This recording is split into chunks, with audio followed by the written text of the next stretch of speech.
அப்புறம் பேசுறேன். சொல்ல மாமா வராரு. ஐயா வணக்கம். ஐயா வணக்கம். அழாம சொல்லு உசுல. பிள்ளை எப்ப இருந்து காணல? நேத்து காலையில பரிசு எழுத போன பள்ளிக்கூடத்து போனவங்க அதுக்கு பிறகு திரும்பி வரவே இல்லையா? காதல் விவகாரம் தாயா. நேத்து சாயங்காலம் நரசிம்ம பையனோட பாத்துருக்காங்க.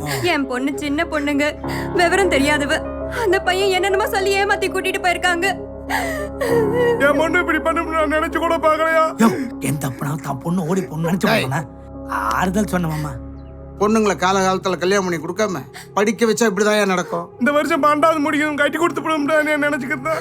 ஐயா ஆளுங்களை அனுப்பிச்சிருக்கு. எப்படி இன்னும் கொஞ்சம் நேரத்தில் கண்டுபிடிச்சிருவாங்க ஐயா.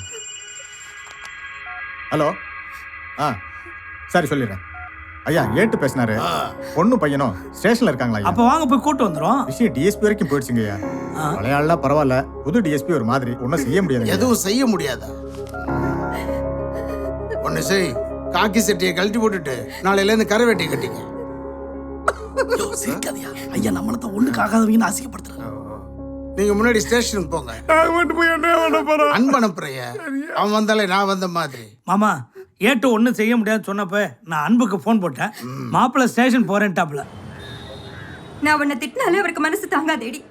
அந்த மனுஷனை கொண்டு வந்து இப்படி ஸ்டேஷன்ல நிக்க வச்சுட்டே. எங்களை விட அந்த பையன் தான் அவனுக்கு முக்கியமா போயிட்டானா? இங்க பாருமா, அந்த பையன் நம்ம குடும்பத்தை அசிங்கப்படுத்தனே உன் பின்னாடி சுத்தி இருக்கான். உங்க அப்பா அம்மா மானத்தை வாங்க முதல்ல வீட்டுக்கு கிளம்பு. எதுவா இருந்தாலும் அங்க போய் பேசிக்கலாமா? நான் வரமாட்டேன், அவரோட தான் போவேன்.